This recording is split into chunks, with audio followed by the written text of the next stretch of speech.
ফুটবলে ভারতকে শেষ কবে হারিয়েছিল বাংলাদেশ?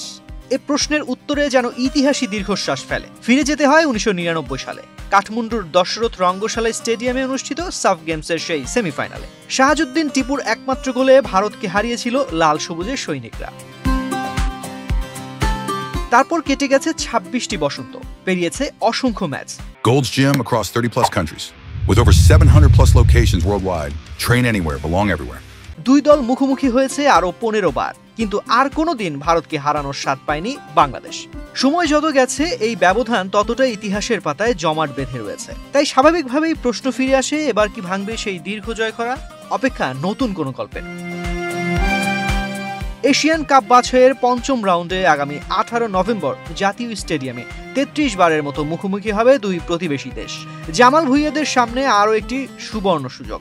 ঘরের মাঠ, গ্যালারি ভর্তি সমর্থক আর হামজা সমিতদের মতো নতুন তারকাদের উপস্থিতি, সব মিলিয়ে লাল সবুজ শিবিরের আত্মবিশ্বাস এখন আকাশ ছোঁয়া। বিপরীতে ভারত আসছে তাদের সবচেয়ে ভরসার নাম সুনীল ছেত্রীকে ছাড়াই। যদিও স্কোয়াডে যুক্ত হয়েছে অস্ট্রেলিয়া প্রবাসী রায়ান উইলিয়ামস এবং নেপালের উদীয়মান প্রতিভা অবনীত ভারতী।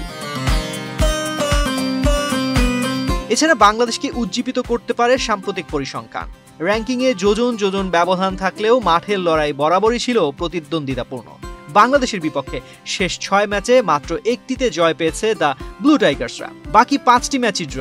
এর মধ্যে ভারতের মাটিতেও ড্র করেছে বাংলাদেশ। প্রবাসী খেলোয়াড়দের নতুন যুগ শুরুর আগে ভারতের বিপক্ষে চোখে চোখ রেখে লড়াই করার এই ইতিহাসই এবার জামাল ভুঁইয়াদের আত্মবিশ্বাসী করে তুলছে। সর্বশেষ খেলায় শিলংয়ে শুধু হামজা চৌধুরী খেললেও এখন সঙ্গে যুক্ত হয়েছেন সমিত সোম, জায়ান আহমেদ, কিউবা মিচেল, যাদের উপস্থিতিতে বাংলাদেশ দলের সামগ্রিক শক্তি বেড়েছে বহুগুণ।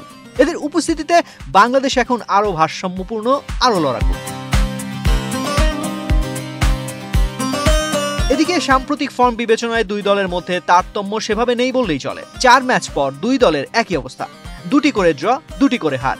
এশিয়ান কাপের মূল পর্বে ওঠার আশা বহু আগেই শেষ হয়ে গেছে, ফলে কাগজে কলমে নিয়ম রক্ষার ম্যাচ হয়ে দাঁড়িয়েছে। তবুও ম্যাচটি একেবারে অর্থহীন নয়। মর্যাদার কারণে দুই দলই চায় বাছাই পর্ব শেষ করতে মাথা উঁচু করে। বাংলাদেশের স্বপ্ন অবশ্য আরো বড়। ভারতের বিপক্ষে 26 বছরের দীর্ঘ জয় খরা কাটানোর আশা আবার জেগেছে। ঘরের মাঠ, নতুন শক্তির স্কোয়াড আর সাম্প্রতিক রেকর্ড, সব মিলিয়ে অনেকের চোখেই 18 নভেম্বরকে দেখা হচ্ছে সম্ভাবনার দিন হিসেবে। ইতিহাস কি তবে এবার বদলে যাবে? উত্তর জানতে অপেক্ষা করতে হবে আরো 3 দিন। তানজির রহমান, বাংলাদেশ প্রতিদিন।